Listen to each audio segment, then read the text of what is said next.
amendments. Amendments moved. The motion and the amendments that have been moved are now open for discussion. I now call upon the members whose names have been received for participation in the discussion. Shri Mallikarjun Kharge, Honorable Leader of the Opposition.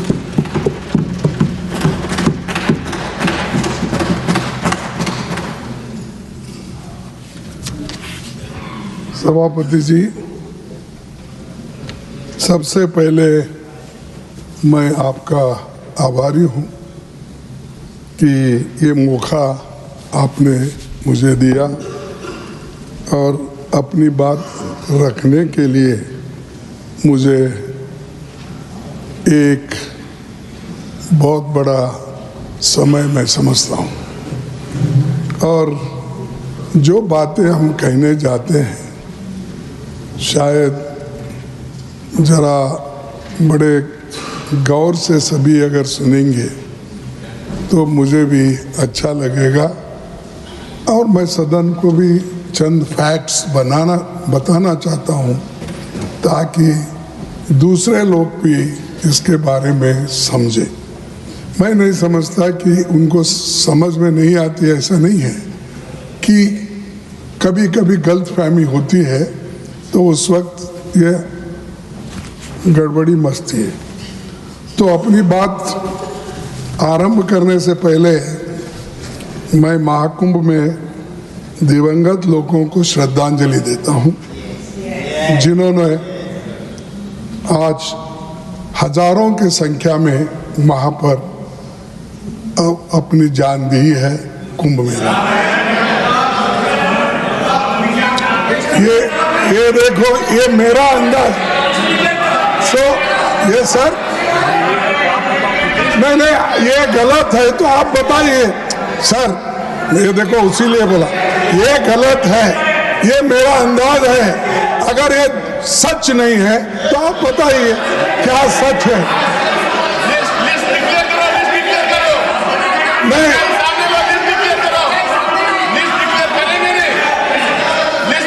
Sir, आधुनिक भारत के महान आर्थिक शिल्पी doctor Manmohan Singh को भी मैं श्रद्धांजलि देना चाहता हूं। और जो लोग बिना कारण मारे गए हैं। If you yield, he wants to say something. No. So, no. Honorable Leader of the Opposition is not yielding. Sir, no. No, I am not claiming that exactly what numbers. I am asking you, you declare. If I am false, if I am wrong, I am ready to do it. No, let the leader come and I don't. Sir, and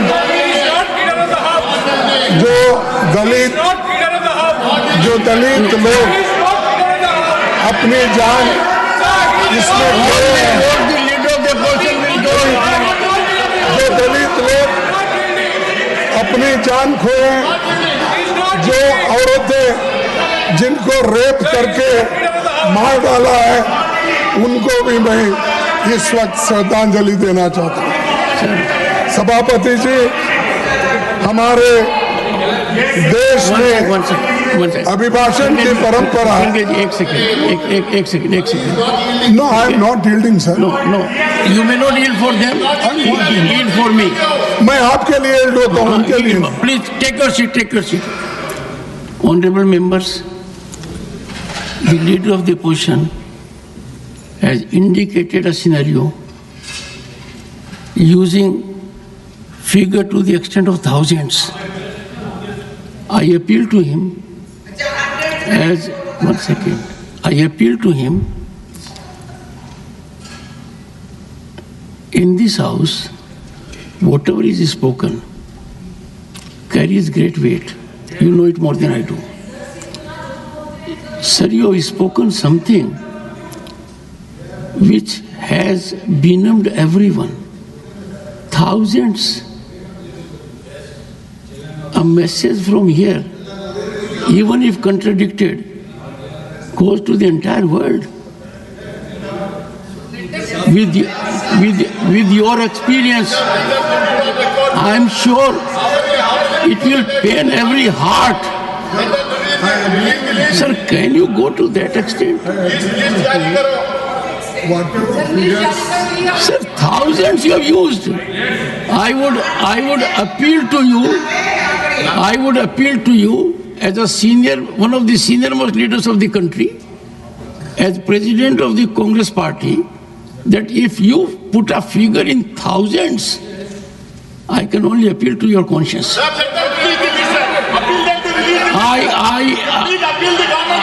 am in great pain. It is not expected, sir. It is not expected. I would appeal the leadership also. It sends a very bad signal. Sir, I do not know how to react to this. No. To assert in this house, everyone, thousands.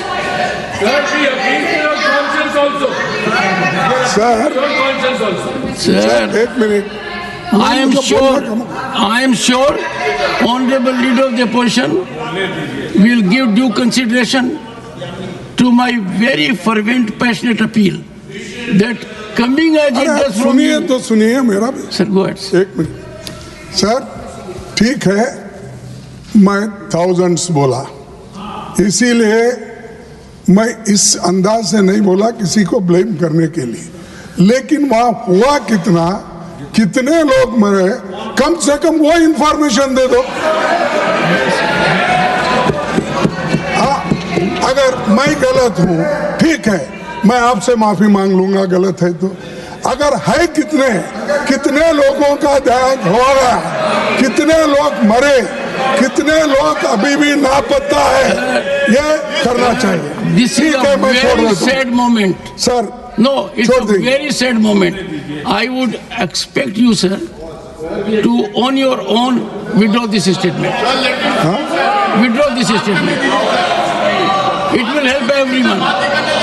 What message are we sending? Please allow him to speak. Please allow him to speak. Very painful, sir. आप आंकड़े बता दीजिए। Okay. I appeal to you. I appeal to your good sense. राष्ट्रपति जी, हमारी संसद का अभिनंदन है। Please don't do it. और हम सभी Don't do it. उनका सम्मान करते हैं। Persuading. इस अभिभाषण में सरकार के उनके मुंह से जो बातें कहलाई हैं, उसमें कुछ नई बातें नहीं हैं। From this theater, we are मैंने पूरा अभिभाषण सुना। सरकार की तरह जो 11 साल से पानी पर लकीर सीटे, यह अभिभाषण उसी कड़ी हिस्सा का है। इसमें कई विफलताओं को भी सफलता के रूप में बताया गया है। सबका साथ, सबका विकास, ये हमारे अभिभाषण में है। कम से कम इसमें से मैं बता सकता हूं कि किसका साथ, कौन कौन साथ आपको दिए और किन किन का विश्वास आपने पाया। तो इसको मैं आपसे उनका उत्तर चाहूंगा कि आपके तरफ से जब कभी भी वो उत्तर देंगे तो कौन देंगे अभी पता नहीं है, देने वाले कोई भी हो वो इस मौके पे देंगे।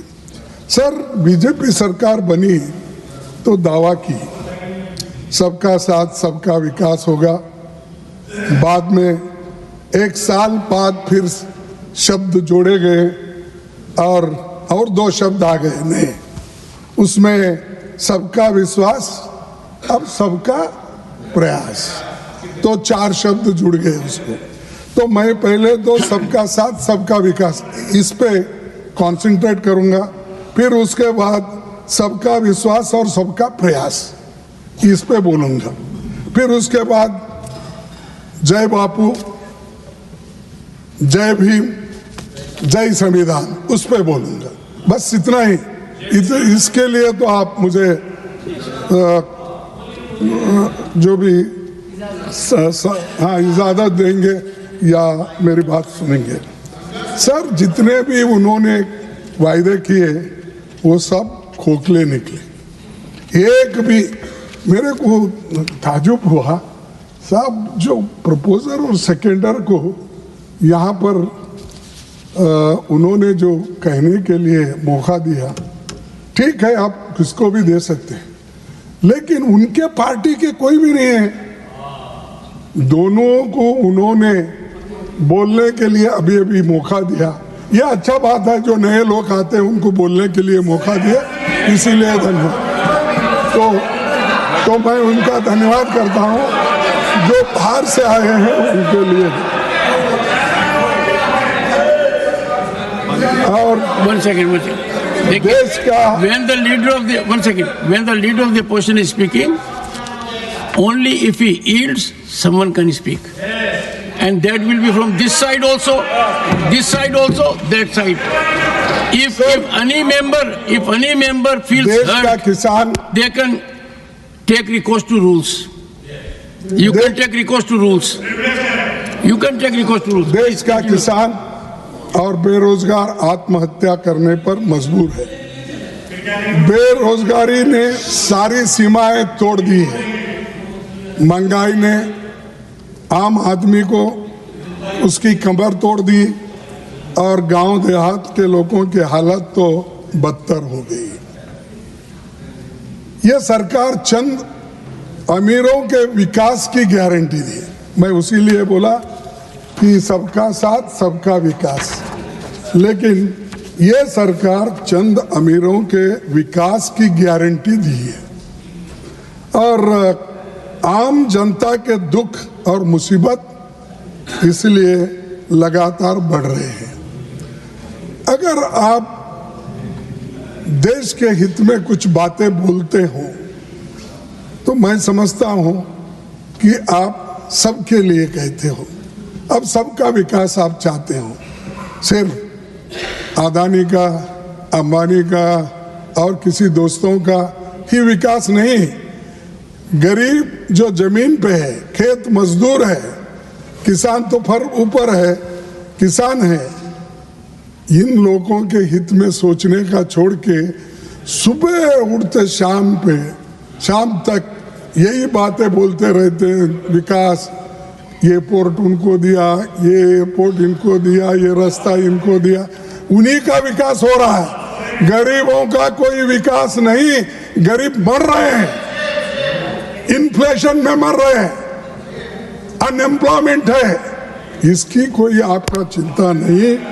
लेकिन आप अब आंकड़ा देता हूं तो ये अमृत काल, सब मैं तो समझता हूं ये अमृत काल है क्या विष काल है, क्योंकि सुसाइड कर रहे हैं किसान। कितने सुसाइड कर रहे हैं? ये 10 साल में 1 लाख लोग सुसाइड कर लिए हैं किसान। 1 लाख 10 साल में। और सबका विकास बोल रहे, किसानों का तो कोई विकास नहीं। किसान को एमएसपी नहीं है, किसान को डबल आमदनी करने का वायदा किए, ये कुछ भी नहीं है।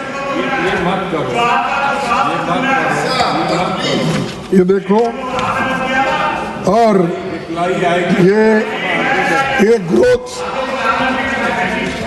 ये ग्रोथ नहीं, जॉब भी नहीं, और आज जो हो रहा है सिर्फ बेकारी बढ़ रही है। सर 2013 में मोदी जी सीएम थे गुजरात के, यूपीए सरकार थी यहाँ पर, तब उन्होंने क्या कहा था, फिर कोई इसको छेड़छाड़, मैं उन्हीं के शब्दों में कह रहा हूं।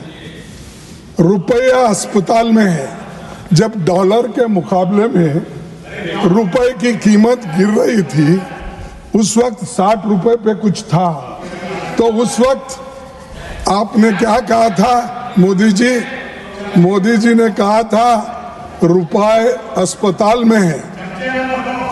हाँ, तेरा बाप का भी मैं ऐसा साथी था। तू क्या बात करता है? उसको लेके घुमा। चुप चुप चुप चुप चुप। Honorable members, honorable members.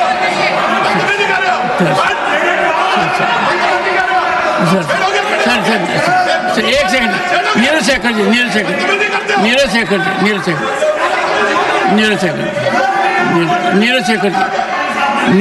Ji, please एक second, please, no sir, please persuade Neeraj Shekhar ji to Piyush Goyal ji, please persuade.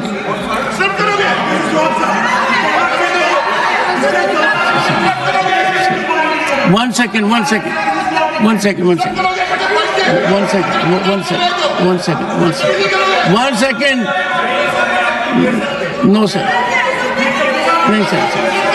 sir.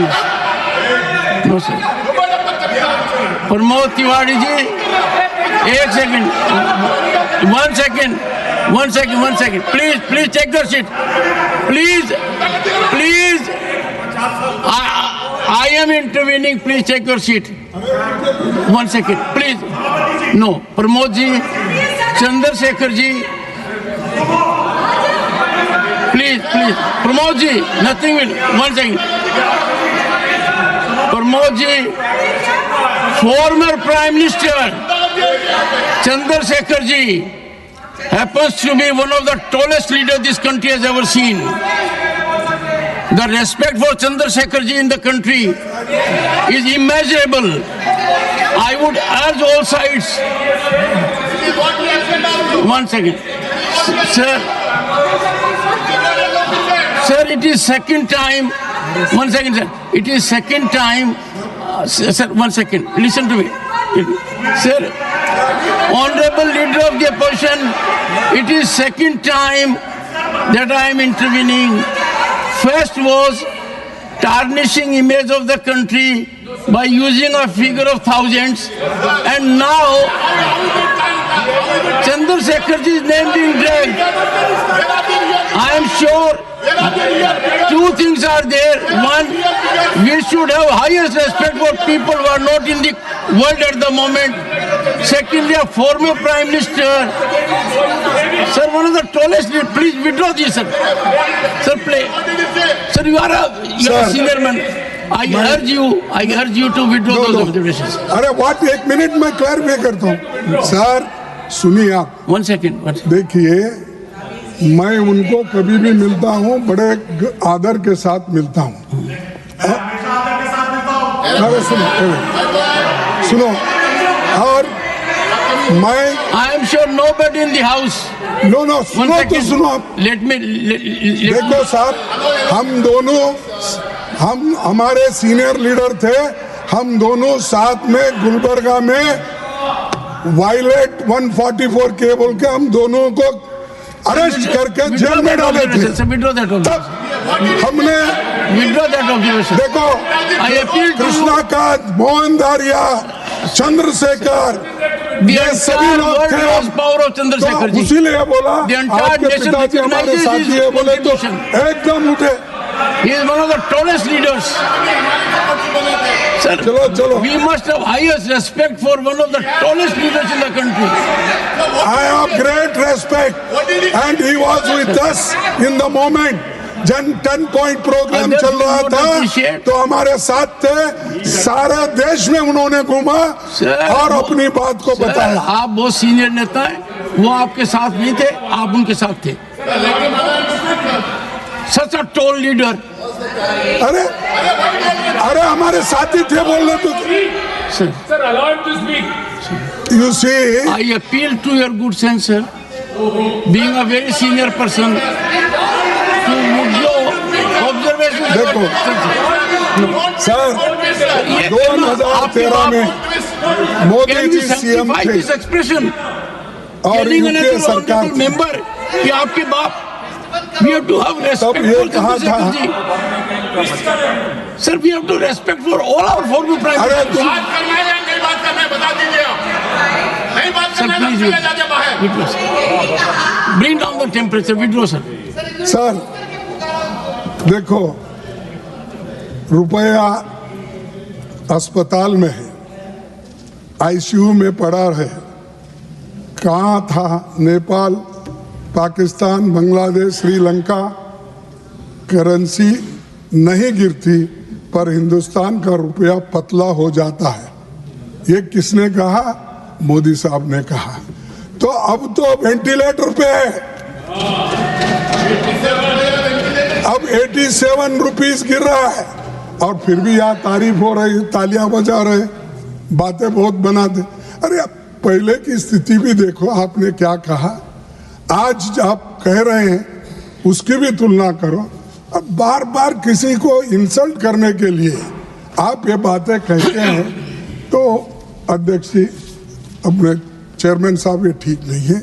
इसीलिए आपसे मैं रिक्वेस्ट करता हूं, जब कभी भी हम बात करते हैं, जिनसे मिले हैं, जिनसे हमारा वाद विवाद हुआ है, ऐसे लोगों की बात करता हूं। मैं चुप, किसी के लिए अपमान करना ये मेरी आदत नहीं है। सर, ये तो वेंटिलेटर पे रखे हैं। फिर मनमोहन सिंह जी के ज़माने में, जो प्रधानमंत्री काल में भारत की जीडीपी ग्रोथ 7.8 थी और जबकि बीजेपी राज में आंकड़ा 5.8 पर गिर गया है। लेकिन मानते नहीं, हमेशा अपनी बात जो पहले बोलते हैं उसी पे वो खड़े होते हैं। ठीक है, उनको हक है, वो खड़े होने दो। लेकिन जब तक आपका ग्रोथ नहीं होगा तब तक आप एम्प्लॉयमेंट कैसा क्रिएट करेंगे?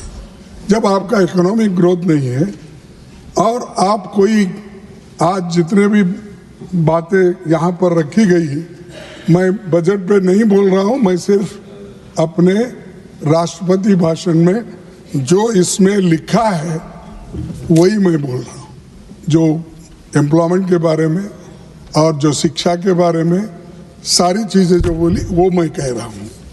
तो सर, ये एक तरफ है और 11 साल में इन्होंने पहले तो इतना अपमान किया डॉक्टर मनमोहन सिंह जी का। किसी ने कहा भाई वो रेनकोट डाल के नहाते हैं, किसी ने कहा ये चुप्पी साधते हैं, बात ही नहीं करते हैं, गूंगे हैं, ये कहा।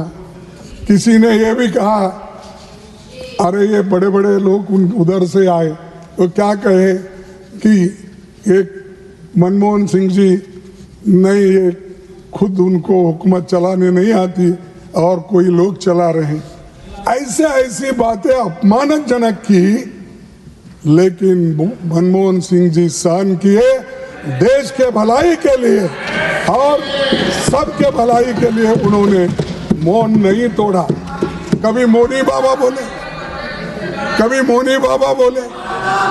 तो ये आदत, अपमान करने की आदत ये लोगों को है, लेकिन हम अपमान सहने वाले। जो मनमोहन सिंह जी किए वो खामोशी से किए, बकबक के नहीं किए। वो बात जो भी की है, जैसा कि मैं हमेशा बोलता हूँ, कभी गुस्से में आते हमारा कौन, जयराम रमेश, मैं बोलता हूँ अरे भाई ये दूसरे लोगों ये बात आपने बहुत सही कही कि जयराम गुस्से में होता है। ये बहुत सही बात कही। नहीं, मैं ये बोला, आपके तरफ से भी बोला, क्योंकि आप हमारे में ही आते हैं शूद्रों में, आप उधर नहीं जा सकते। तो इसलिए मैं उनको बोला भाई अपना 100 बकना ये बम्मन का 1 लिखना बराबर है बोला। तो ये क्योंकि आपको मानना पड़ता साहब, क्योंकि आप हमारे कैटेगरी में आते हैं। और ये मनुस्मृति जो है आपको कोई सहूलत नहीं दी इसमें, सिर्फ उधर के लोगों को सहूलत दी। आप पढ़े सब क्या मनुस्मृति? मैं ये 4-5 ये करा हूं, मैं दे देता हूं। हाँ हाँ, अरे तुम्हारे लोगों ने लिखी हुई, अरे तुम्हारे लोगों ने लिखी हुई है। अरे चुप बैठो बैठो भाई। हाँ सर, इसीलिए मैं ये कहूंगा सर, मैं और मेरी को तो सर ये देखिए सर, देखिए मैं एक शेयर करूं। जमाना जानता है किसका दामन चाक कितना है। जमाना जानता है किसका दामन चाक कितना है। तेरे बदनाम करने से कोई बदनाम क्या होगा, तेरे बदनाम करने से कोई बदनाम क्या होगा। तुम्हारे चाहने वाले मुबारक हो तुम्हें, लेकिन जो हमने कर दिया तो तुमसे काम क्या होगा। यह मनमोहन सिंह जो किए वो करने का तुम्हारे हाथ से नहीं होता, लेकिन तुम बदनाम करने की कोशिश कर रहे। बहुत से बातें बोलते रहे, लेकिन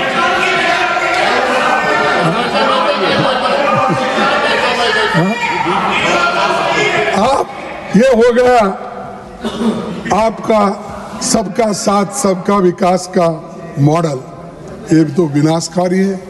नोटबंदी का हो और खराब तरीके से जीएसटी लागू करने का हो, या कोविड का 19 महामारी का मिसमैनेजमेंट हो, जिसमें देश तबाही के मुंह में खड़ा कर दिया था। तो ऐसी चीजें हो गई है, उसको मान लो, लेकिन एक तरफ लोगों को इतना धोखा देते हो, दूसरे तरफ अपनी वाहवाह कर लेते हो। सर, पढ़े लिखे नौजवान साथी हमारे देश में इतने हैं, वो सब बेकार हैं, अनएम्प्लॉयड है, उनको नौकरी नहीं मिल रही। लेकिन मैं पूछना चाहता हूं सरकार से, सर सरकारी नौकरियों में कुल अभी भी 35-40 लाख वैकेंसीज खाली है। वो भर्ती क्यों नहीं कर रहे?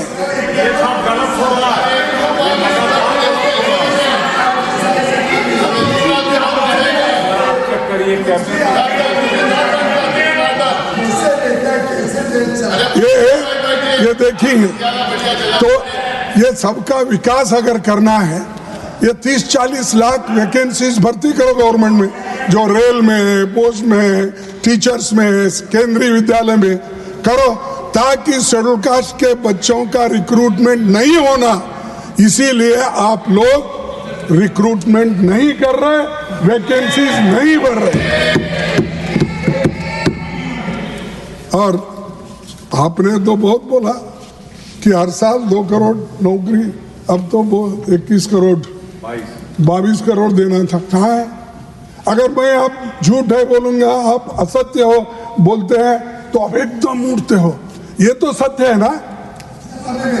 तो ये सर, इनके पिछले बजट में भी इन्होंने ये कहा था 500 अच्छे कंपनियों को, हमारे युवाओं को स्टाइफंड देकर वहाँ पर उनको भेजेंगे और वहाँ पर नौकरी दिलाएंगे।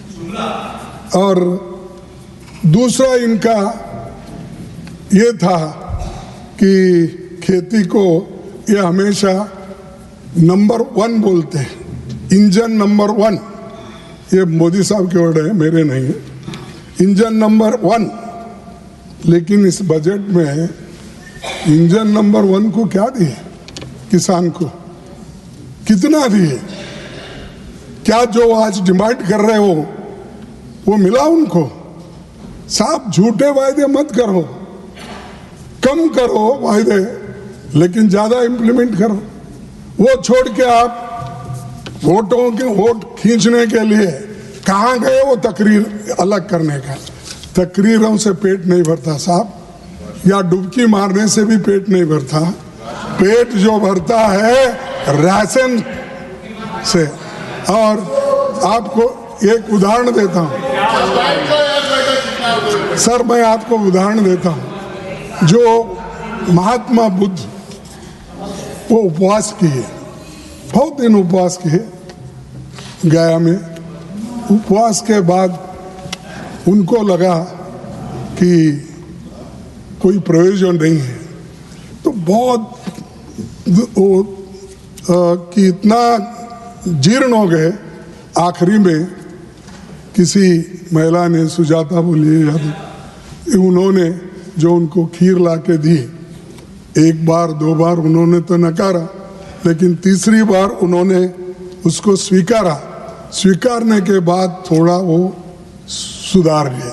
सुधार जाने के बाद उन्होंने कहा मनुष्य के जीने के लिए ये अन्न अवश्य है, और जब अन्न खाता है तभी उसके शरीर के पूरे पार्ट्स काम करते हैं। तभी उन्होंने तब से अन्न स्वीकार करना शुरू किया और लोगों को बोलने किया जो सत्यता है उसी को आप स्वीकार करो, जो असत्य बातें हैं, जो ये जो अंधश्रद्धा है इसको छोड़िए।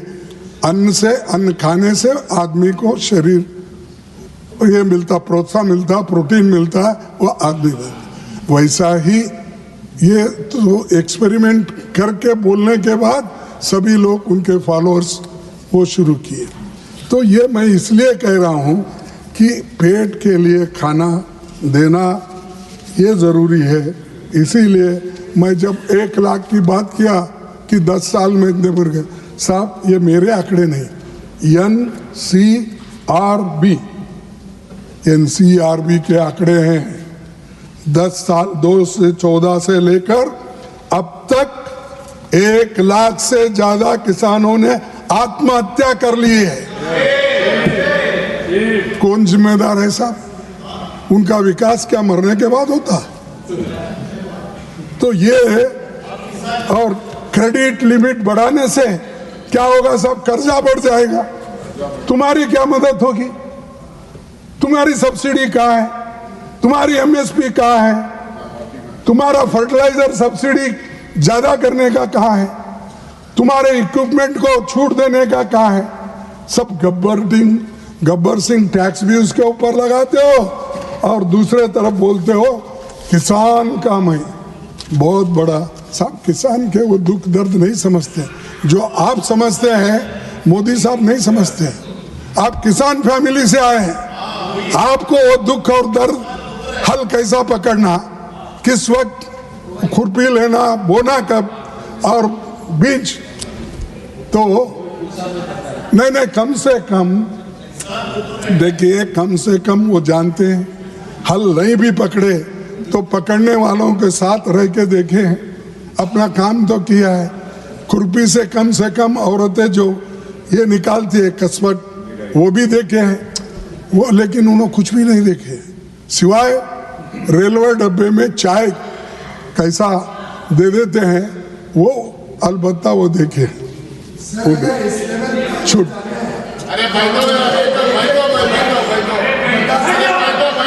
MSME सर MSME सेक्टर में का ये इंजन नंबर 2 और ये क्या है, ये भी बैकबोन है कहा MSME सेक्टर, सेकंड बैकबोन। लेकिन इसका हालत क्या होगा?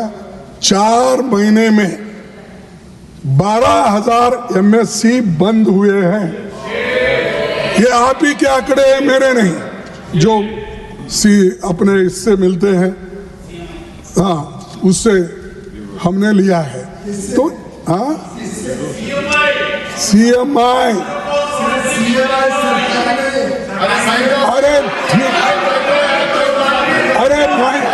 अरे माइक को ठीक है, आपके दृष्टि से नहीं है, मेरे दृष्टि से है, ठीक है, आप बोल लो। सर एक बार हो गया, 2 बार हो गया, लगातार इस तरह से डिस्टर्ब करना। आप उनको निर्देश और सर ये क्या है, इसलिए बोल रहा हूं, अगर आप गिन के आओ, मैं तो बोला, अगर ये भी असत्य है तो आप बोलिए। तो ये सर, ये एमएसएमई बहुत बंद हो गए, ये सबको तो मालूम है, लेकिन सरकार मानती नहीं।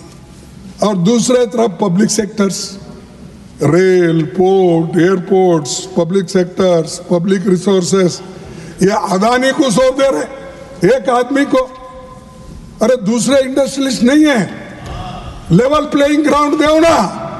तो आप लोग क्या करते हैं सर, उनको जो होना वैसे ही रूल्स बना के एक एडवर्टाइजमेंट निकालना, और ताकि उनको ही मिले ऐसा कर देते हैं। और हम क्या करें भाई, सबसे कम इसमें उन्होंने लिया है, और या नहीं तो ज्यादा है तो सबसे ज्यादा इसमें उनको देना पड़ेगा। तो ये सारी चीजें एक व्यक्ति को, अदानी जैसे पूंजीपति को दिए, जिसको जो 20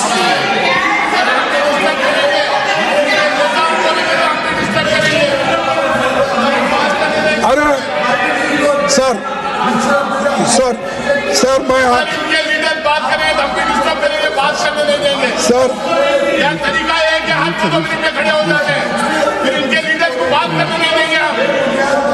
देखो, मैं तो पब्लिक सेक्टर के फेवर में हूँ, रहूंगा, और गरीबों के लिए मदद करने का वो एक ही तरीका है जो पंडित जवाहरलाल नेहरू ने निकाला।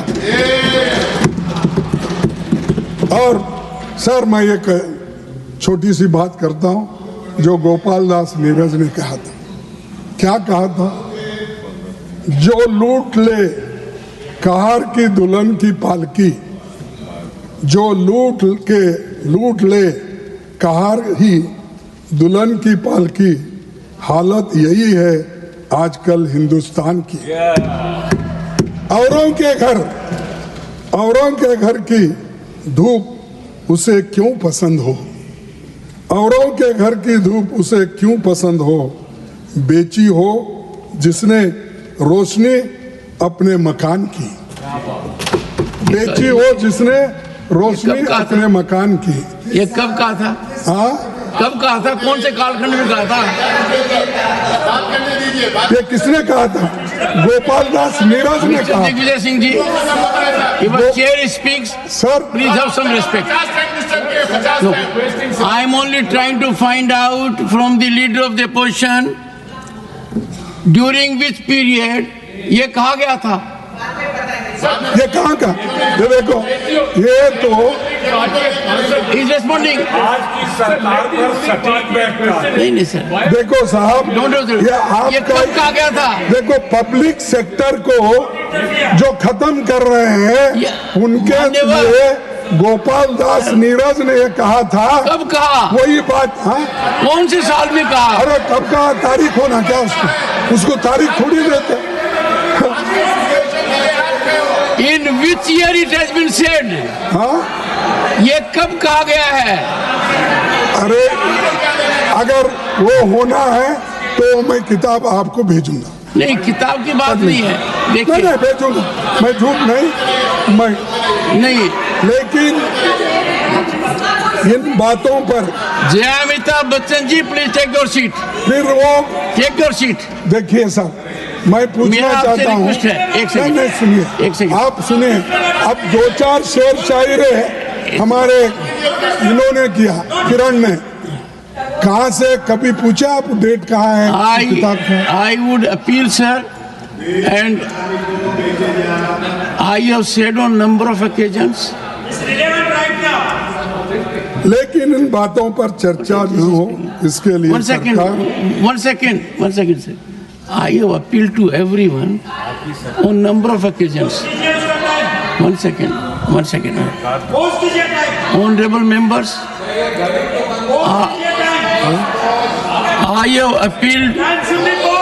I have appealed. सर, आज के सरकार के ऊपर मैं बोल रहा हूँ, उसके संबंधित ये बात है और ये मेरा नहीं है, किसी शायर ने ये लिखा है। मैं आपसे पेश कर रहा हूँ, आप स्वीकार करो या रिजेक्ट करो, लेकिन हमारा आपके खिलाफ ये आवाज रहेगी। शायर ने कब कहा? सर, शायर का दिमाग कब घूमा? शायर का दिल कब पसीजा? वो तो बताइए। ये तो बताइए प्रमोद जी। सर मेरा टाइम जा रहा है। सर, सभापति जी, अल्पसंख्यकों को हिंसा और उत्पीड़न कि मोदी जी की चुप्पी ने बीजेपी के चंद लोगों को नफरत फैलाने की छूट दे दी है। इस भाषा का उन पर उपयोग कोई करते हैं कार्रवाई नहीं है। ये तरीका है कोई? मणिपुर, ये यदि किसी के मन में मणिपुर आपके साथ कि चेयर दबाव में आ जाएगी, कुछ भी बोल दोगे, दबाव में not कैसा? acceptable. ये कुछ भी कैसे? No, I will not understand this. You people have got into habit, and the leadership is overlooking it. एक minute sir, The leadership of the party is Sir. overlooking such kind of a conduct. Sir सुनिए, आप You have to have some respect for the chair. Anything and everything. It is my duty as chairman Sir. to ensure that allegations like this cannot be made.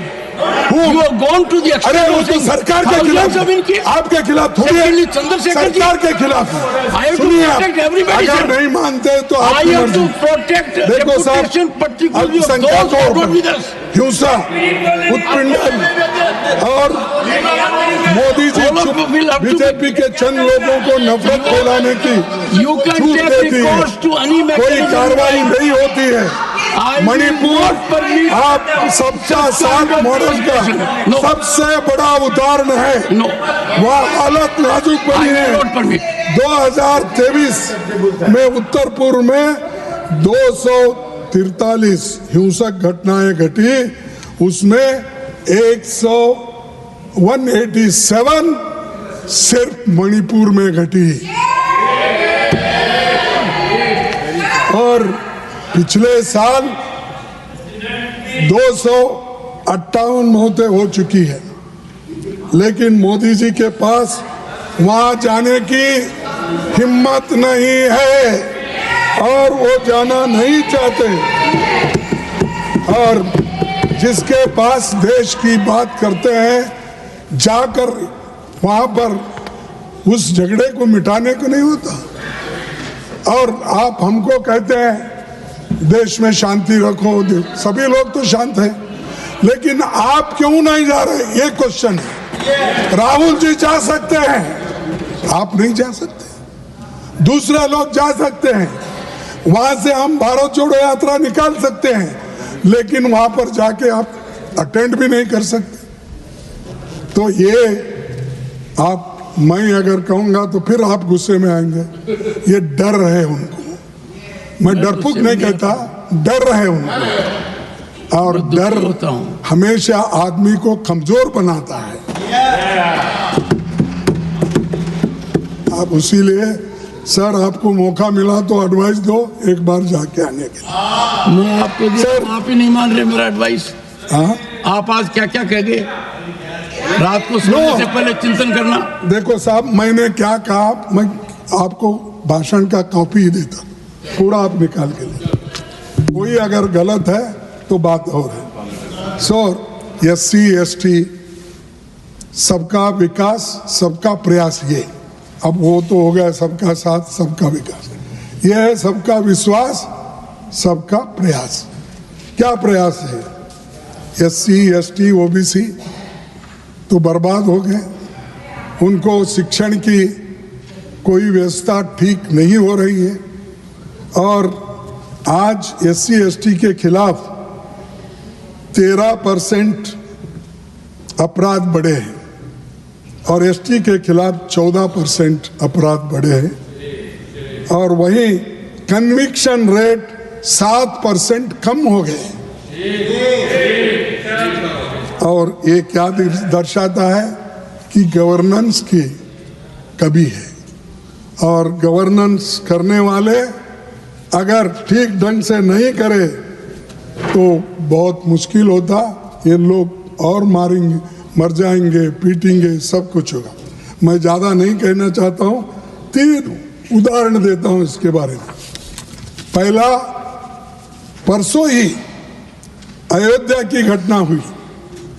Bhagavat कथा सुनने गई दलित बेटी के साथ जिस तरह की दरिंदगी हुई उसे आज पूरा देश शर्मसार है। और मैं सर आपको मैं दिखाना चाहता हूं,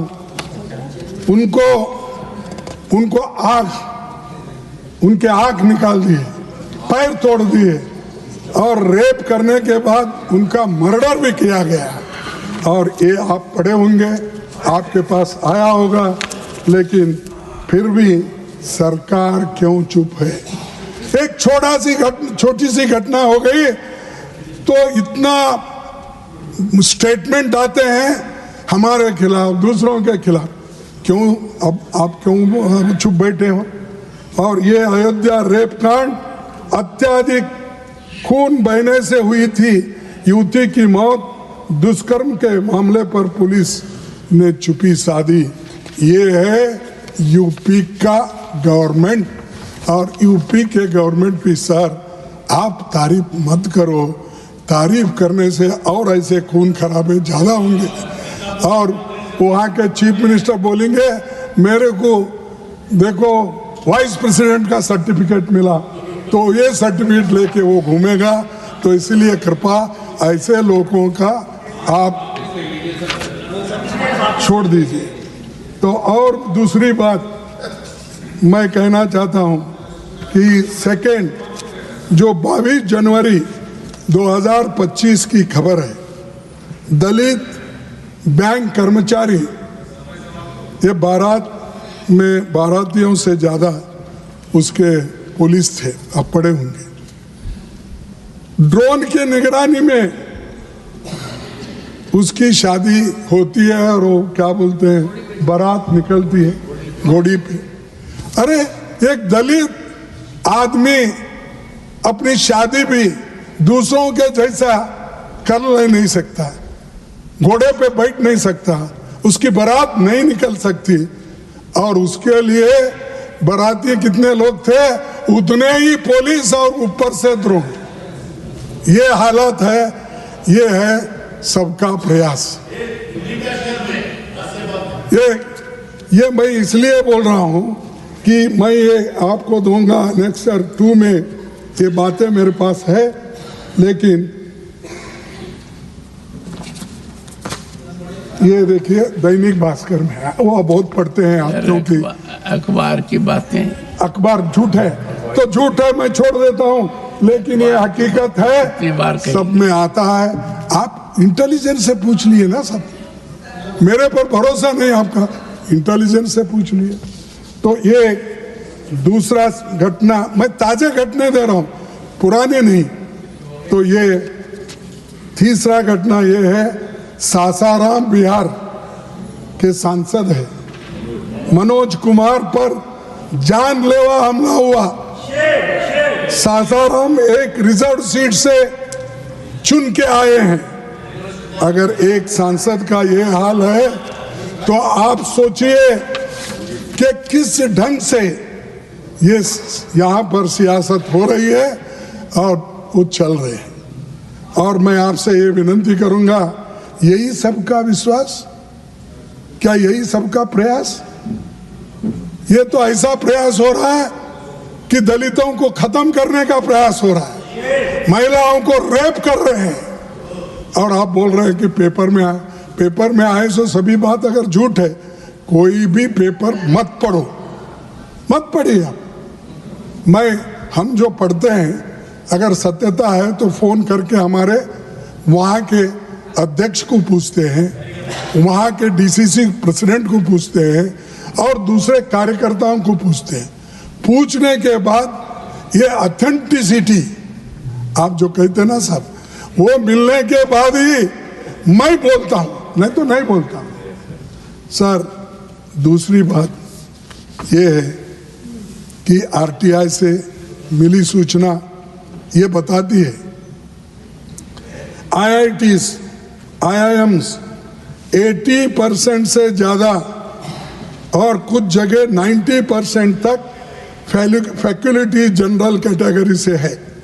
वहाँ कोई रिजर्व कैंडिडेट नहीं है, बैकवर्ड कैंडिडेट नहीं है, वहाँ कोई भी नहीं, सिर्फ जनरल कैंडिडेट्स 80 to 90% है।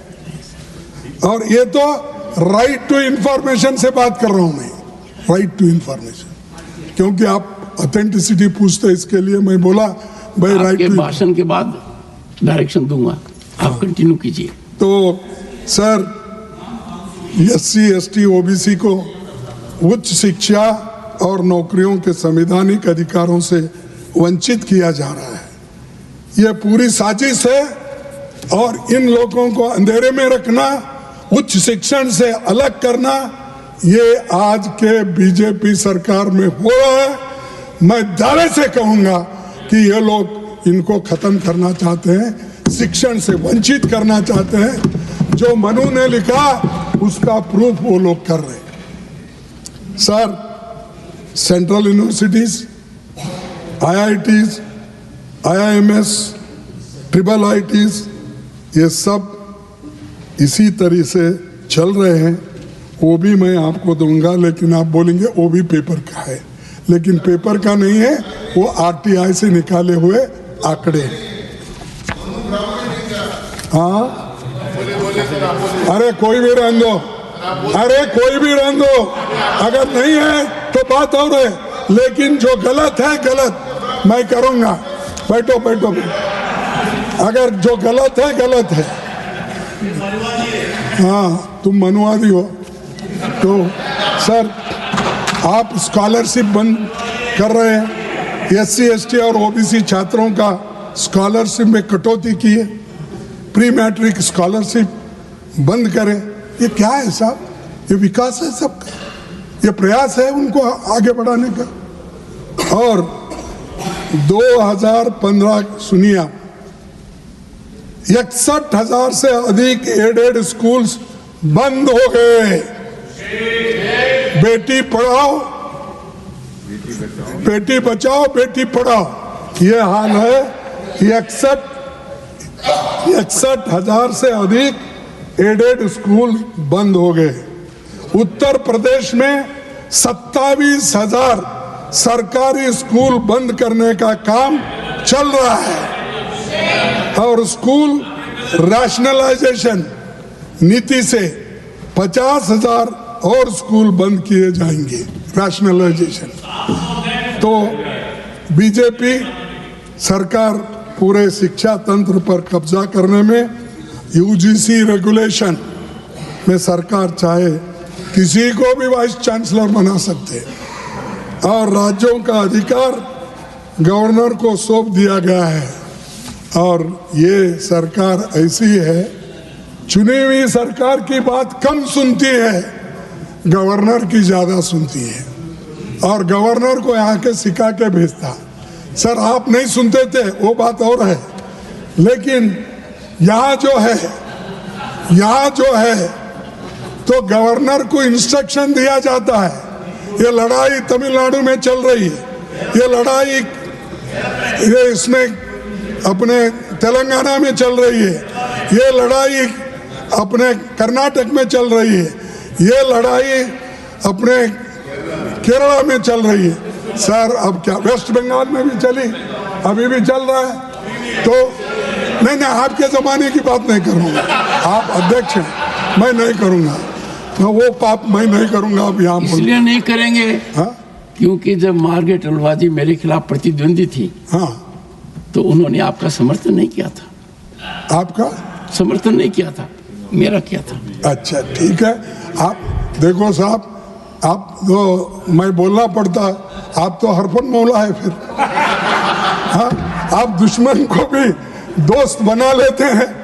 हाँ, और ऐसा बोलना पड़ता है मुझे, साहब तुम्हारा रंग कैसा है, तुम्हारा नहीं, पानी रे पानी तेरा रंग कैसा है, जो मिला है वैसा हूँ। तो आप सबको घुमा लेते हैं। तो इसलिए सर फेडरल स्ट्रक्चर को खत्म कर रहे हैं लोग। देखो डेमोक्रेसी है, आज हम हैं कल नहीं रहेंगे, कोई भी यहाँ पर शाश्वत नहीं रहेगा, लेकिन एक गलत प्रेसिडेंट नहीं होना चाहिए। गलत अगर हम आज करें वही चलेगा आगे भी, उससे देश को नुकसान है, उससे लोकतंत्र का नुकसान है, उससे कोई भी हमारे संविधान को तोड़ मरोड़ के कुछ कर सकता है। इसीलिए मैं आपसे कहूँगा कि हर जगह जो गवर्नर हावी हो गए हैं अपने लोकल गवर्नमेंट पे, ये अच्छा नहीं है। और मैं देख रहा हूँ कोई 8 दिन, कोई 10 दिन, 6 महीने तक फाइल्स आते नहीं, गवर्नर के पास गए, कोई नॉमिनेशन है आता नहीं, जब तक यहाँ से वहाँ पर क्लियरेंस नहीं मिलता वो आता नहीं। मेरे को समझ में नहीं है। मैं भी जब विरोध पार्टी की वहाँ मेरी गवर्नमेंट थी, मैं था उसमें, तो गवर्नर जनता पार्टी के थे, हम कोई प्रपोजल भेजे वो जल्दी आती थी, ठीक ढंग से आती थी। कोई ऐसी आज जो चल रहा है क्वारी भेज के भेजना अननेसेसरीली, ये गवर्नर रूल नहीं करना, जो जनता ने चुनी हुई सरकार है उसकी बात सुनना, ये मेरा विनती है आपसे। और ये जब नहीं करेंगे फेडरल सिस्टम को अब खत्म कर रहे हैं। दूसरी बात ये है सर, और गवर्नर्स आजकल जनता का काम कम कर रहे हैं, सेंट्रल गवर्नमेंट का ज़्यादा कर रहे हैं। तुम सताओ, ठीक है सताओ, तो ये क्या है, मेरे को इससे मैं तो नाराज हूँ, लेकिन हमारी नाराजगी तो आप सुनते नहीं, लेकिन जनता की नाराजगी है, जिन्होंने लाखों वोटों से उनको चुन के लाया। और एक सर, ये निजीकरण से भी क्या हो गया है पब्लिक सेक्टर। मैंने पहले ही कहा कि ये लोगों को, खासकर SC ST लोगों को नुकसान हुआ, और आज उनको नौकरियां खत्म हो गई। 1,30,000 नौकरियां उनको मिलने का वो नहीं मिल रहे। तो अगर आप 2 रोटी चावल देंगे, कुछ तो मैं 2,000 रुपए दूंगा, ये भी कहेंगे, लेकिन कायम नौकरी, परमानेंट नौकरी, ये उसको 40-50 साल तक उसको कायम नौकरी मिलती है, उसके बाल बच्चे को वो पाल सकता है, विद्या दिला सकता है। इसीलिए वो नौकरी भर्ती करने की जरूरत है। सिर्फ उपदेश करने से फायदा नहीं, तुम्हारे हाथ में जो है वो पहले करो, उसके बाद में भाषण देते जाओ। सर, कॉन्ट्रैक्चुअल लेबर्स आज कम से कम 46% नौकरी पे है, और लैटरल एंट्री जो है इसके, ये भी तो कहीं से कहीं ला रहे हैं, और तो क्वालिफिकेशन नहीं हो रहा। अब भाई मेरे ज़माने में हुई, ठीक है हो गई, लेकिन तुम सुधारो ना, तुमको कौन बोला ना को सुधारो। और सर मैं आपसे ये करूँगा, ये लैटरल एंट्री बड़ा डेंजरस है, कि क्योंकि ये IAS ऑफिसर की जगह बैठ रहे हैं, और ये यूनिवर्सिटी में भी अपॉइंट कर रहे हैं। अगर वो गवर्नर को जो अपॉइंट करने का भी अभी जो निकला है, अगर कोई स्किल डेवलपमेंट के तहत, आपने तो ये बताया कि स्किल डेवलपमेंट के लिए जो आदमी जहाँ फिट होता उसके लिए ट्रेनिंग दे रहे हैं। जो गवर्नर को कुछ मालूम ही नहीं होता, ऐसे आदमी को अगर किसी वहाँ पर, मैं क्या कहूँ अब, जिसको उसका क्वालिफिकेशन ही नहीं, उसको वाइस चांसलर बनाने जा रहे हैं आप। तो लैटरल तो है, लेकिन गलत आदमी को लोग रहते हुए, available people, qualified people, if they are there, why you are going for lateral entry? क्योंकि SC ST बैकवर्ड क्लास के रिजर्वेशन को खत्म करने के लिए उनको वाइस चांसलर नहीं बनना चाहिए, उनको प्रोफेसर नहीं बनना चाहिए। इसीलिए आप ये सारे चीजें कर रहे हैं और इससे एक बहुत बड़ा षड्यंत्र भी है। और कॉन्ट्रैक्चुअल लेबर एम्प्लॉयमेंट आप देते जा रहे हैं और ये सोचते, फिर मैं बोलूँगा तो लोग, चंद लोग उधर उठेंगे कि मैं मनुस्मृति की सोच आपकी है अगर कहता हूँ, लोग झट से उठते हैं उधर, क्योंकि वो मनुवादी की सपोर्टर है, तो उठना ही पड़ता है, उठ सकते हैं। सर, आज मनुस्मृति के वजह से जिन लोगों को, जिन महिलाओं को आज हमारी माता जी जो फाइनेंस बजट रखी कल, हाँ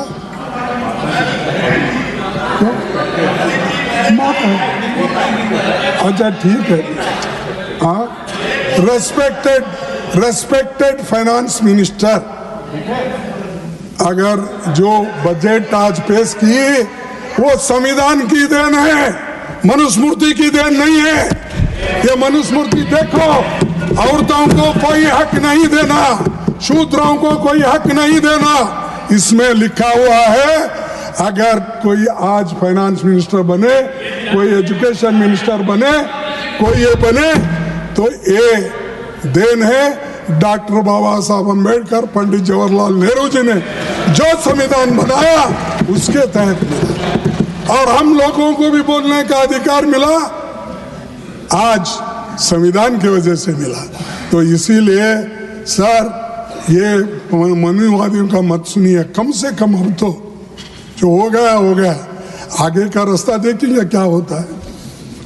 तो दूसरी चीज, मैं आपको जाति जनगणना, इसके बारे में, जाति जनगणना के बारे में इसलिए हम कहना चाहते हैं कि जाति जनगणना अगर एक बार हो गई तो सबकी हालात, मासी हालात मालूम है, और कौन से स्टेज में कौन सी कम्युनिटी है, उसका फायदा अपने को मिलता है। और जिसको सहूलत हम देना है उसको हम सहूलत दे सकते हैं। इसीलिए ये जाति जनगणना कर रहे हैं। ये किसी और को छेड़ना, किसी को अपमान करना, किसी के, इसलिए नहीं। बैकवर्ड क्लासेस जिनको आज बहुत बैकवर्ड में फिर बैकवर्ड है, मोस्ट बैकवर्ड, तो इनकी सब हालात मालूम होगी। तो इसीलिए हमको एक योजना करने में, स्कीम बनाने में उसका फायदा होगा, इसलिए कर रहे हैं। और एक साहब, अब तो ठीक है, मैं तो आपको सारी चीजें बताया, अब तीन ही बताऊंगा आपको, जय बापू, जय भीम और जय संविधान। ये तीन बात करके मैं खत्म करूंगा। उसीलिए आप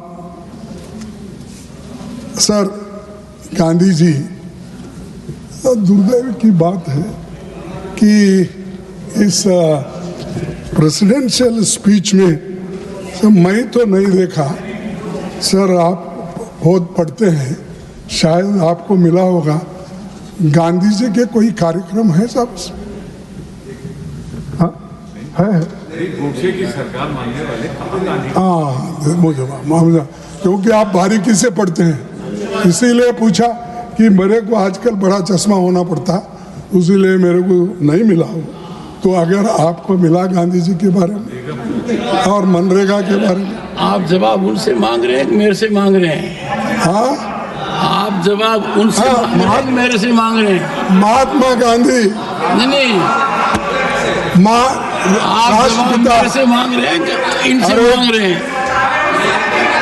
महात्मा गांधी जी, राष्ट्रपिता महात्मा गांधी, जिसकी फोटो सबसे पहले हमने पार्लियामेंट में लगाया। अब आज आप सावरकर की फोटो लगा रहे हैं, वो बात और है, और गोडसे की पूजा करते हैं, वो बात और है। तो सर,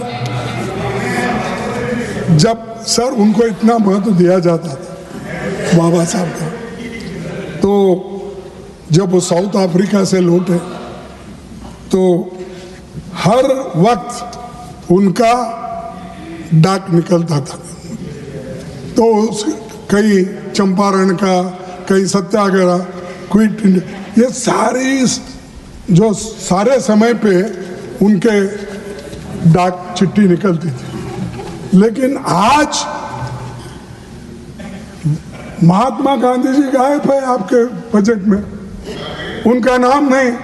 मनरेगा तो उसको महात्मा गांधी के नाम से ही हम रखे थे, और इसीलिए आपने कम किया कि 86,000 करोड़ पहले था, आज भी वैसा ही है, जैसा कि झील के पानी, क्या बोलते हैं वो, झील के जैसे ठहरा हुआ पानी के जैसे। तो ये मेरे को समझ में नहीं आया, गांधी जी के विचार को मानने वाले लोग और खुद बार बार बात करते हैं, आपने ना भारत छोड़ो आंदोलन में उनका मदद किया और अंग्रेज को मदद किया था उस वक्त। और याद रखना जरूरी है, हिंदुस्तान स्वतंत्र करने के लिए अरे सुनो भाई, सर हेडगेवार ने संघ के कई कार्यकर्ताओं को आजादी की लड़ाई में शामिल न होने का सुझाव देते हुए कहा था, तुम्हारे परिवार की देखभाल कौन करेगा? गोलवलकर ने भारत छोड़ो आंदोलन के बारे में लिखा था, इस समय भी संघ का निरंतर कार्य चलना चाहिए, आंदोलन के बारे में मत सोचिए। ये गोलवलकर गुरुजी बोले, वो हेगड़ेवार बोले। गलत नहीं, मैं देता हूँ, वो भी मैं देता हूँ। सावरकर के बारे में और उनके बारे में क्या लिखा है सर, ये नया कली निकला है, आप पढ़े होंगे, और वो कौन लिखा है वो भी बोलता हूँ सर। और उसके बाद में गांधी जी तो 2338 दिन जेल में थे, नेहरू जी 3259 दिन जेल में थे। आपके लोग कितने थे, कहाँ थे, कितने करें? तो आप जेल नहीं गए, लड़ाई नहीं लड़े, जाने वालों को भी रोक दिए। ऐसी है सरकार, ऐसी है पार्टी है, ये लानत है। और ऊपर से हम देशभक्त हैं, हम देश को बचाने वाले। अरे देश को तो क्या बचाए थे, तुम देश के लिए फाइट भी नहीं करे हैं। और अब क्या हो गया, अब तो देश का बचाने का तो छोड़ो, देश को बेचने वाले बन गए हैं। सर मैं और एक बात कहना चाहता हूँ। 2014 में बीजेपी के नेता लोग ये समझते हैं कि आज़ादी 2014 में मिली, जब मोदी जी चुन के आए उसी वक्त देश को आज़ादी हुई। ये उनके लोगों का कहना। और आरएसएस के सरसंघ चालक मोहन भागवत कहते हैं 2024 में राम मंदिर बनने पर मिली आज़ादी, वो कहते। तो ये उन्होंने ये कहा, और तो सभी शहीदों स्वतंत्रता सेनानियों का यह अपमान है, गांधी जी का अपमान है, नेहरू जी का अपमान है, और जो लोग आजादी के लिए उन सब का अपमान है। इसीलिए मोहन भागवत अपने शब्द को वापिस लो, मोदी साहब अपने शब्द को वापिस लो, और देश को आजादी हमने दिलाई 15 अगस्त 1947 में।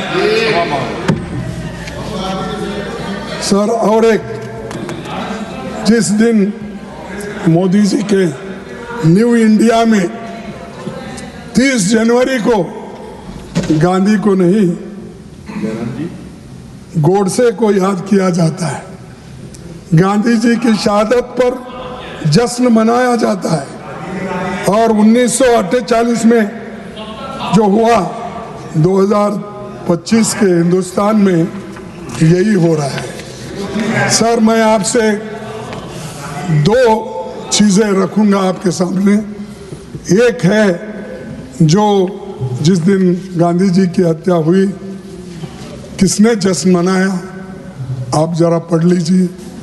और 4 फरवरी 1948 को एक चिट्ठी सरदार पटेल लिखा। क्या लिखा?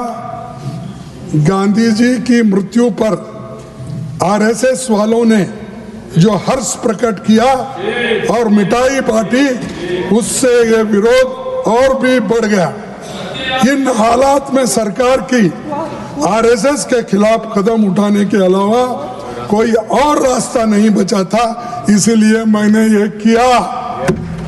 ये पंडित हमारे सरदार पटेल जी की भाषा है, मेरी नहीं है।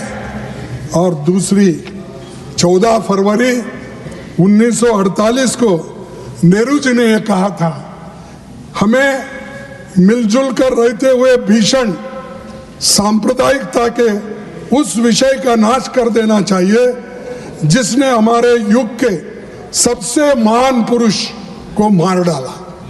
और एक बार पढ़ता हूं, उस विषय का नाश कर देना चाहिए जिसने हमारे युग के सबसे महान पुरुष को मार डाला। उन ताकतों जड़ से खोद कर उखाड़ देना चाहिए। गांधी जी की हत्या पर समारोह करने वाले भारतीय कहलाने वाले का भी हक उनको नहीं है।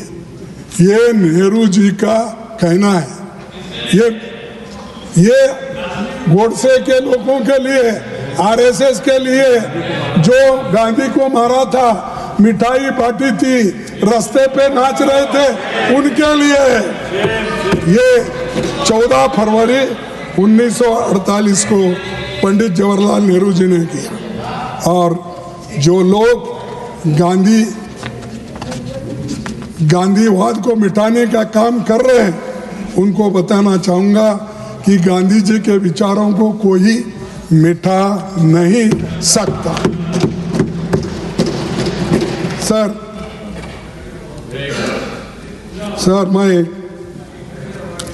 यही कहूंगा कि अब जय भीम पे आऊंगा। तो जय भीम का तो आपको मालूम है, जो बाबा साहब अम्बेडकर ने इस देश के संविधान लिखा और गरीब लोगों के लिए उन्होंने बहुत अपनी श्रद्धा से काम किया।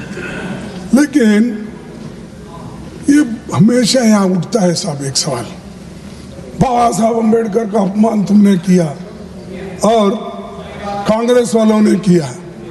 साहब, उसका असल अपमान अगर किसी ने किया तो शाह साहब ने किया, जो अम्बेडकर अम्बेडकर अम्बेडकर अम्बेडकर बोलते उन्होंने किया। और आप हमको बोलते हैं। सर, 18 जनवरी 1952 को लिखे गए एक पत्र में बाबा साहब खुद अपने हैंडराइटिंग से लिखे हैं। नहीं होता अपने हैंडराइटिंग से लिखा है। उसमें अरे देखो भाई, देखो अपने हैंड राइटिंग से ये पत्र लिखा है, ये पत्र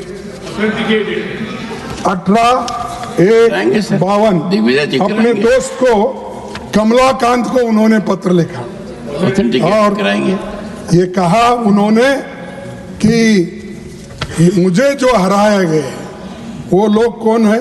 मैं क्षमा चाहता हूं किसी पार्टी को अगर धक्का लगा तो जब मुझे माफ करना, लेकिन फैक्ट्स जब हम सामने रखते हैं तो सब तो एक इनको अपने दोस्त को उन्होंने खत लिखा, माय डियर कमल खान। मैं वो सब नहीं पढ़ता। Askar, who was here recently, told me that the plot to defeat me was hatched by Dange and Savarkar, who was inflamed by my proposal to partition Kashmir. He said that was revealed to him by Sangolkar. Whatever the cause, we must acknowledge the following facts. बाकी तो अरे सावरकर और डांगे ने उनको हराया और बोल रहे हैं कि कांग्रेस हराई। कांग्रेस तो अपोजिशन, कांग्रेस एक पार्टी थी, बाबा साहब अम्बेडकर की शेड्यूल कास्ट फेडरेशन थी और वहां पर दोस्ती थी कम्युनिस्ट की, सोशलिस्ट की और शेड्यूल कास्ट फेडरेशन की। और शेड्यूल कास्ट फेडरेशन का कैंडिडेट बाबा साहब अम्बेडकर डिफीट होते हैं, डांगे इलेक्ट होते हैं और डांगे को इतने वोट मिलते हैं कि जो बाबा साहब अम्बेडकर, वो वोट अगर अम्बेडकर को मिलते उसमें से तो वो इलेक्ट होके आते, क्योंकि वो डबल मेंबर कॉन्स्टिट्यूंसी थी, डबल मेंबर कॉन्स्टिट्यूंसी। और डबल मेंबर कॉन्स्टिट्यूंसी में ऐसा कानून है, अगर जनरल इलेक्शन में अगर जनरल कैंडिडेट को ज्यादा वोट अगर मिले तो रिजर्व कैंडिडेट को अगर ज्यादा वोट मिले तो वो इलेक्टेड फर्स्ट, सेकंड इलेक्शन इसमें और दूसरा शेड्यूल कास्ट, यानी 2 शेड्यूल कास्ट इलेक्ट होते थे अगर वोट ज्यादा में। इसीलिए उन्होंने क्या किया कि अम्बेडकर को डालने के वोट उन्होंने डांगे को ही डाल दिया और एक कोई पार्टी का नेता है उसको दिया।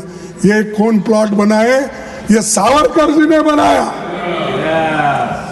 अब पढ़ो, मालूम होता है आपको क्या है। सर तो उसके बाद सर मैं वही मेरा अभी भी डिमांड है, तो आप मानते या न मानते वो बात और है, थोड़ा तो मानने का कोशिश कीजिए। 17 दिसंबर 1924 को गृह मंत्री अमित शाह ने कहा कि मैं अभी आपके सामने कहा अंबेडकर अंबेडकर अंबेडकर अंबेडकर, इतना नाम अगर भगवान का लेते तो 7 जन्मों तक स्वर्ग मिल जाता था। मैंने उसी अगर ये मानसिकता है, ये बाबा साहब के बारे में उनका ये विचार है, तो मैं कंडेम करता हूं। Not only condemning, let him resign. उस पोस्ट में रहने के लायक नहीं है जो व्यक्ति दलितों का भगवान जिसको माना जाता है, इस देश के संविधान को जिसने बनाया, सबको समानता का हक दिया, सबको इक्वालिटी, लिबर्टी, फ्रेटर्निटी ऐसे शब्दों का जो संविधान में डाल के सबको समानता का संदेश दिया, तो इसीलिए ये लोग, मैं आपको ये कहता हूं कि उनको तो रिजाइन करने की आवश्यकता। अरे पब्लिक डोमेन में जो है वही बोल रहा हूं मैं झूठ या असत्य बोलने नहीं जाऊंगा। सर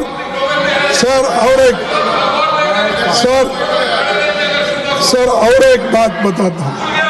प्रोविजनल पार्लियामेंट में हिंदू कोड बिल पर डिबेट देखी, आपको समझ में आएगा, श्याम प्रसाद मुखर्जी ने बाबा साहब अम्बेडकर का अपमान किया था। क्या किया था कि उन्होंने ये बोला था हिंदू कोड बिल ये हमारे समाज के खिलाफ है, मनु के खिलाफ है, और औरतों के लिए, महिलाओं के लिए आप जो इसमें हिंदू कोड बिल ने दिए, इसको हम कभी नहीं मानेंगे। ये कोड अपने पास रख लो, हो गए तो हम ऑनररी डिग्री देंगे आपको। ऐसी बात है बाबा साहब अम्बेडकर का। तब बाबा साहब अम्बेडकर ने उलट के कहा तुम्हारी समझ कम है, तुम्हारी समझ कम है, तुम जो अल्कोहलिक लोगों के साथ फिरते हो वैसी तुम्हारी मानसिकता है, इसलिए मैं मानता नहीं। ये उन्होंने कहा था। ये बातचीत तुम डिबेट में पढ़ो ना भाई, कॉन्स्टिट्यूंट असेंबली के। तो इसीलिए सर उन्होंने सभी लोग इन्होंने विरोध किया, फिर भी ये शुक्र है कि जवाहरलाल नेहरू जी ने उसको 4 पार्ट में, सर आपको तो मालूम है ना हिंदू कोड बिल फिर 4 पार्ट में आया, 4 पार्ट में पास हुआ, वो पंडित जवाहरलाल नेहरू जी ने किया, और आज हमारे महिलाओं को और हर सिटीजन को उसका लाभ मिल रहा है। तो मैं इतना ही कहता हूँ कि ये आरएसएस के लोग ये बाबा साहब का पुतला जलाए, गांधी जी का जलाए, नेहरू जी का जलाए, तो इसीलिए मैं बोल रहा हूँ कि मैं तो पुरजोर तरीके से ये कहूँगा कि वो माफ़ी मांगे, अपना पद छोड़ दे, ताकि ये बता दे कि उन्होंने कितना अन्याय दलितों के ऊपर किया है और किस भाषा में किया है। उसके अलावा पंजाब में अंबेडकर की मूर्ति को तोड़ दिए, उसी तरह से यहाँ पर जो मूर्तियाँ सामने था उसको हटा के एक पीछे कर दिए, गांधी जी का भी पीछे कर दिए। अरे क्या मिलने वाला है आपको? सब ये मूर्तियां हटा कर तुमको क्या मिलने वाला है? तुम तो बनेंगे नहीं। लेकिन जो बना है, जो देश माना है, उसकी मूर्ति अगर है तो आपको क्या दर्द है? कोई भी क्या बोलते हैं कभी भी उठ के अंबेडकर की मूर्ति तुम, अरे वो तो 2 अप्रैल 1967 में कांग्रेस पार्टी ने लगाई थी वहां, तुम नहीं। हम सब उसके लिए लड़े थे 62 में, जब हमारे सर आपको मालूम है अपने जो पंजाब के स्पीकर थे हुकुम सिंह उस वक्त, और राधा कृष्णन वाइस स्पीकर, उस वक्त वो लगी थी, इनके वक्त नहीं है। इसीलिए मैं कहना चाहता हूं गड़बड़ में कुछ भी बोलने मत जाओ, जरा सुधार लो अपने आप को। जोश में आकर तुम होश खो लेते हो और अपनी बात भूल जाते हो, सत्यता क्या है इसके आगे पीछे ये नहीं देखते। तो इसीलिए मैं आखिरी में ज़्यादा और कुछ नहीं बोलता, क्योंकि अब समय भी खत्म होते आ रहा। तुम उधर देख रहे हो, हमारे पीछे के लोग मेरे तरफ देख रहे हैं। आपकी पार्टी का अब भी 23 मिनट बाकी है।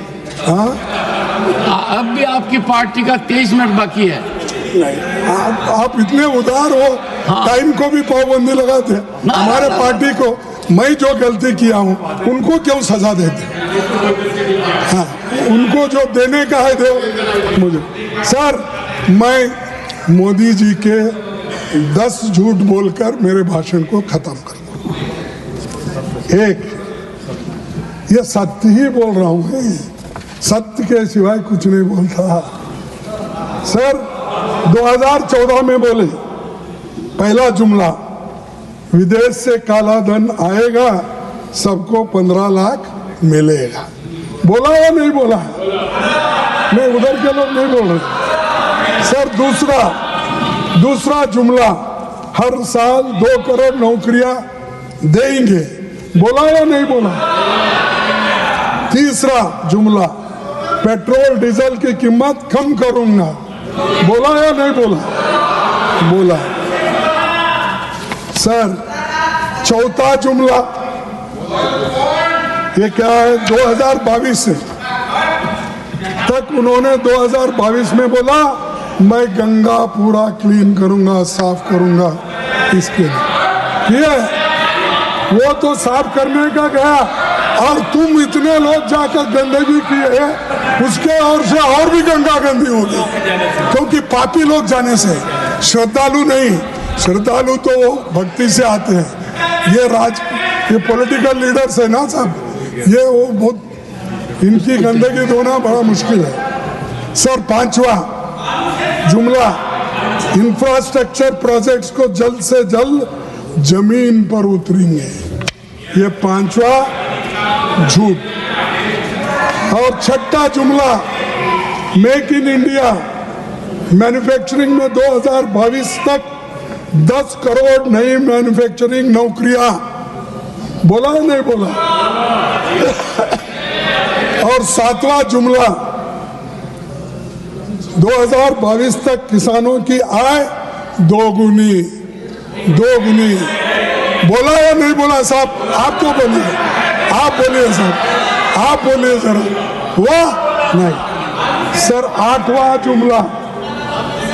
जुमला, नोटबंदी के बाद उन्होंने कहा मित्रों मुझे सिर्फ 50 दिन दे दो, अगर मेरी कोई कमी रह जाए तो आप जिस चौराहे पर कहोगे मैं खड़ा होकर देश की जनता जो सजा देगा उसको मैं स्वीकार करूंगा। बोला या नहीं बोला? बोला। सर, नौवां जुमला, 2022 तक मुंबई अहमदाबाद बुलेट ट्रेन चलेगी, चल गई? नहीं चली। सर, 10वां जुमला, सभी किसानों को पीएम किसान का फायदा देंगे, ये उन्होंने 10वां जुमला। नहीं मिला। सर, 11वां जुमला, भगोड़े आर्थिक अपराधियों को भारत वापस लाया जाएगा और देश के लोगों को सौंपा जाएगा। लाए? नहीं। सर, ये 11 झूठे मेन है, बता रहा हूं मैं। 11 जो उन्होंने जुमले बोले थे ये तो सच है ना साहब? ये मैं ऑथेंटिकेट क्या करूं, आप तो सुने। तो ऐसे जो जुमले देकर देश को जो फंसा रहे हैं उनको आप नसीहत सिखाना चाहिए, और उसके लिए आप लोग कहना चाहिए। और आखिरी में मैं ये बात करके अपने बात को समाप्त करूंगा, और ये बात एक ही करूंगा मैं, नफरत के ठेकेदारों, हिंसा के पैरवीकारों, कह दो गांधी जी डटे रहेंगे, कह दो गांधी जी डटे रहेंगे, इनके मारे नहीं मरेंगे, इनके मारे नहीं मरेंगे। ये जितना भी जोर लगा ले, दिल दिमाग में विष फैला दे, गांधी अपना काम करेंगे, इनके मारे नहीं मरेंगे, इनके गाने नहीं मरेंगे। इतना कह के मैं अपने बात को समाप्त करता हूँ। जय हिंद, जय बापू, जय भीम, जय संविधान। धन्यवाद।